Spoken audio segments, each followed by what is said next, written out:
क्या होता है जब मजाक मजाक में की गई एक जिद एक भयानक हकीकत बन जाती है।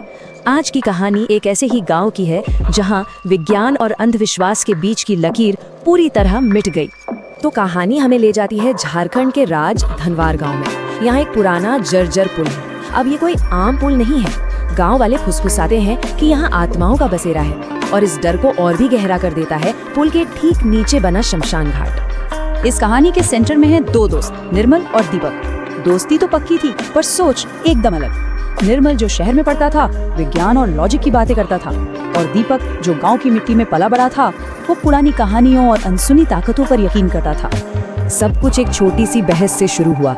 निर्मल को ये साबित करना था कि भूत प्रेत आत्माएं ये सब सिर्फ मन का वहम है, पर उसे जरा भी अंदाजा नहीं था कि उस रात जब वो ये बातें कर रहा था तो कोई और भी था जो सब सुन रहा था। ये बात है साल 2021 की।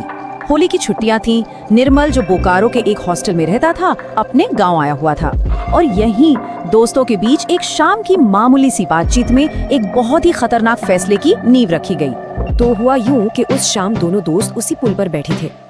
दीपक ने बताया कि कैसे सूरज ढलने के बाद गांव का कोई भी यहाँ आने की हिम्मत नहीं करता, और कैसे उसने खुद यहाँ एक औरत के रोने की आवाजें सुनी है। ये सुनकर निर्मल जोर से हंसा, बोला ये सब अंधविश्वास है, और फिर अपनी बात को साबित करने के जुनून में उसने कह दिया, चलो आज रात इसी पुल के नीचे वीजी बोर्ड खेलते हैं। दीपक ने बहुत मना किया, पर निर्मल की जिद के आगे उसकी एक न चली। चैलेंज तो दे दिया गया था।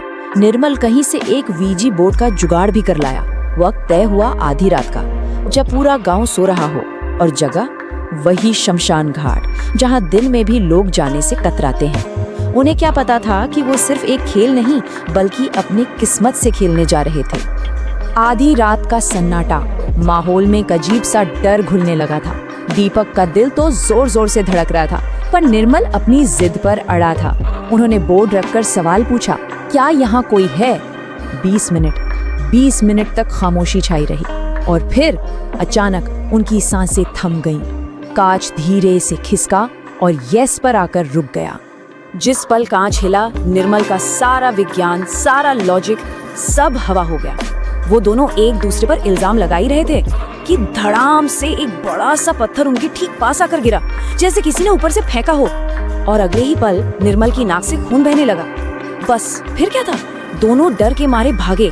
भागते भागते निर्मल ने जैसे ही पीछे मुड़कर देखा, उसे अंधेरे में कुछ काली परछाइयां हिलती हुई नजर आईं। उन्हें लगा कि पुल से भागकर वो उस खौफ से भी भाग आए हैं, पर ये उनकी सबसे बड़ी भूल थी। वो खेल खत्म नहीं हुआ था, बल्कि अब तो उसकी असली डरावनी शुरुआत हुई थी।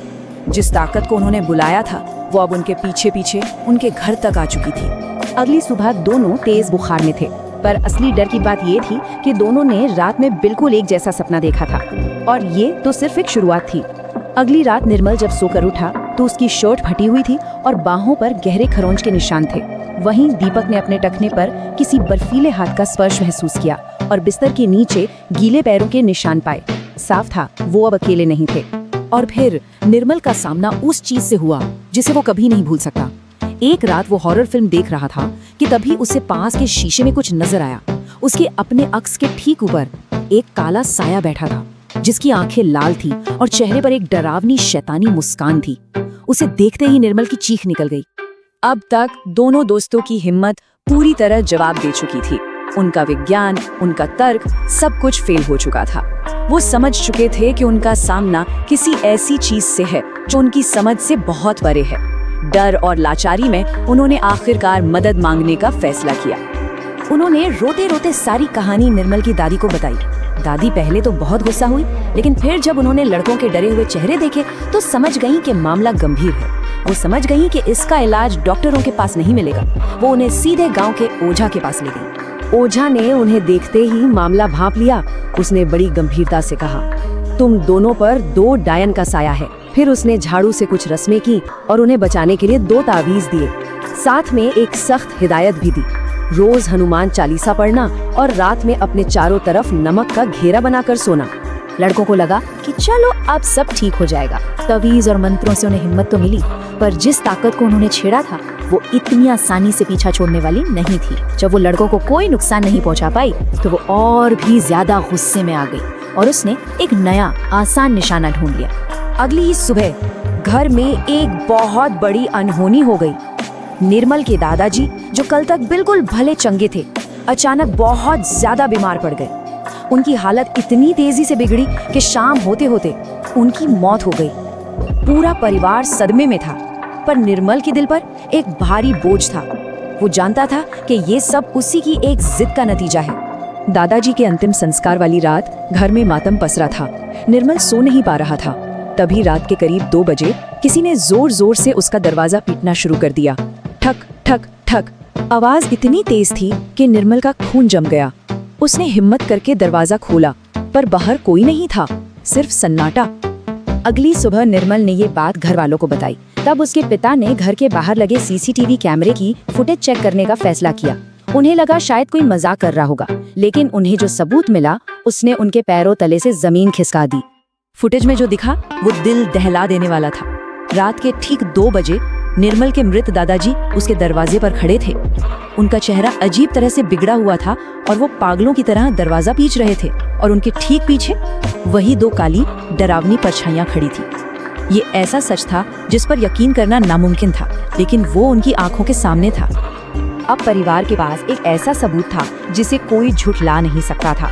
वो समझ गए थे कि वो एक बहुत बड़े खतरे का सामना कर रहे हैं। इस आतंक को हमेशा के लिए जड़ से खत्म करने का वक्त आ गया था। ये उनकी आखिरी लड़ाई थी। वो लोग सीसीटीवी फुटेज लेकर सीधे ओझा के पास भागे। फुटेज देखकर ओझा के भी चेहरे का रंग उड़ गया। उसने बताया कि वो डायन निर्मल को लेने आई थी, पर तावीज ने उसे बचा लिया। उसने चेतावनी दी, अब एक बड़ा और आखिरी अनुष्ठान करना ही होगा ताकि इस साये को हमेशा हमेशा के लिए खत्म किया जा सके। उस रात एक शक्तिशाली अनुष्ठान शुरू हुआ। ओझा ने चावल से एक यंत्र बनाया, हवन कुंड की आग जलाई और तेज आवाज में मंत्रों का जाप शुरू कर दिया। जैसे जैसे मंत्रों की गूंज बढ़ती गई, निर्मल और दीपक ने हवन की आग की लपटों में 2 चीखती हुई काली आकृतियों को देखा।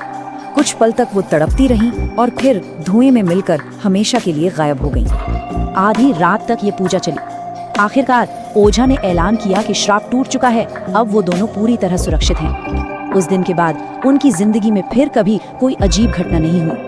निर्मल का अंधविश्वास पर से यकीन तो नहीं लौटा, पर हाँ, उसने एक ऐसी शक्ति को जरूर महसूस कर लिया था जिसका जिक्र विज्ञान की किताबों में नहीं मिलता। तो सवाल आज भी वही है, निर्मल और दीपक ने जो कुछ भी अनुभव किया, क्या वो सच में एक अलौकिक हमला था या फिर सिर्फ 2 डरे हुए मन का एक जबरदस्त वहम? और उस सीसीटीवी फुटेज का क्या? वो इस गुत्थी को और भी उलझा देती है। शायद कुछ सवालों के जवाब हमें कभी नहीं मिलते हैं ना।